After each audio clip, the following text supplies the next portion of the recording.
This is a series of videos mainly for candidates. We get asked a lot about CVs and asking for CV advice. And there's a lot of component parts to a CV, and in addition to that, the CV is so subjective. So what we're trying to do is trying to give you an example of when you're creating a CV, try and create it thinking about the person that's interviewing you.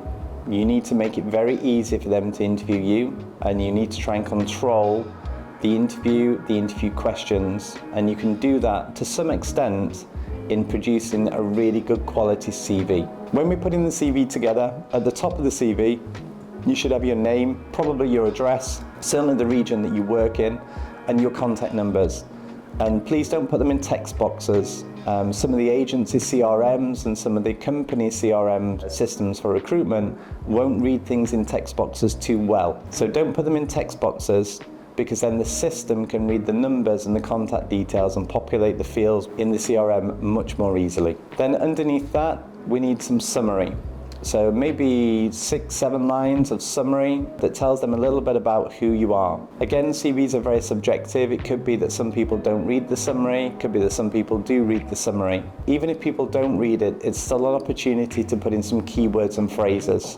And keywords and phrases now, potentially unfortunately, are something that you have to put into your CV, because it could be a system reads the CV first and then the recruitment consultant or the client reads it second or third. So underneath the summary, some people put key skills. That can look quite nice sometimes. Just try not to put too much. If we're putting things like key skills as Windows Office package or something like that, I think it's probably a given that most people at this level have got a decent level of PC skills. So put in the ones that are slightly unusual, or moreover, put in the ones where you want to be working in that environment.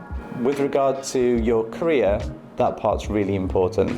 And it should be, for me, in the same format. So the first should be the company name, and then to the right of that, and justified right, should be the dates that you worked there. So when you started, when you finished. A month is fine, you don't need to put the exact date. But what's really important is underneath that company name should be 2 or 3 lines that explain a bit about the company, the industry they're in, the ownership, the size of the company, the employee base, and it could be a description about them being acquisitive, growing fast, going through financial difficulty. You must give a really good overview of that business in 2 to 3 lines and think keywords and phrases.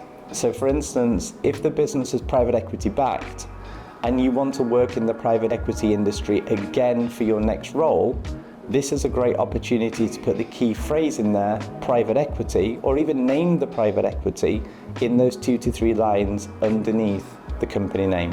Underneath the company description, those 2 or 3 lines, then is your title. So we put, let's say, Chief Transformation Director, and then underneath that is why were you hired? So it should be something that's quite descriptive. It should be something like 3 or 4 lines, maybe maximum 5. And this is a great opportunity for you to give some keywords, key phrases, but set the tone of why you were hired into the organization. So let's say that you're doing a transformation for a new target operating model. This gives you a great opportunity to put in the key phrase target operating model. You might even put in brackets afterwards TOM, T-O-M. A lot of people use that for short. You could also put in there that you had a team of 60 people, you had a budget of 20 million, you were reporting into the CEO who was the sponsor, you had a lot of interaction with private equity partner, but this is 4 or 5 lines of description about why you were hired. And then underneath that, we need key achievements. The reason why we put key achievements is we don't want to know all of your achievements. What you really should put is you should put the achievements that you want to talk about. Or another way to look at it is you should put the achievements that will then predetermine the job that you get next. With the key achievements, they should be measurable. So they should have numbers in them, and the numbers shouldn't be approximate, they should be accurate. This is the area that the client looks at first when they're scanning a CV. This is where the question comes that says, tell me a bit about how you reduce costs by 15%. So it becomes very topical, gives you an opportunity to give anecdotal examples, and gives you an opportunity to then ask the client a follow-on question, because the more the client talks, arguably the more they like you. So underneath the key achievements, that's when we put the next role, or the role that you worked for previously, and use the exact same format. So use the company name, the dates, 2 or 3 lines underneath explaining about the company, remembering keywords and phrases. Then underneath the title, so the job that you did, and why you were hired into that particular company to do that particular piece of work. Again, keywords and phrases. And then underneath that, key achievements. And again, somewhere between maybe 2 and 5. Maybe if your second role, maybe 2 and 4 key achievements with numbers in them. And do that for every single role that you've worked at. If you get a role that maybe 6 or 7 roles ago, or maybe 15 years ago, I don't think you need 4 or maybe 5 key achievements. I think we need 1 or 2. Now, we don't need to make the CV short. The CV could be 10 pages, it could be 5 pages, it could be 2 pages, it could be 1 page. That's completely up to you. But what you have to remember is that the CV is a reflection of you. So if your CV is 15, 20 pages, then you may come across to the client as someone who maybe uses a lot of words, or maybe isn't as short, sharp as perhaps they were looking to hire.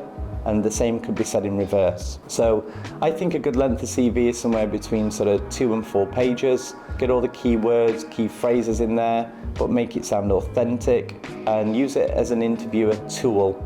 So try and get the bullet points with numbers so that it draws the attentions of the interviewer, and then that's the first question, or that's certainly one of the questions that they're going to ask you, which is exactly what you want to talk about. So don't worry about CV length, just think about the content and think about it from the eyes of the person who's interviewing you.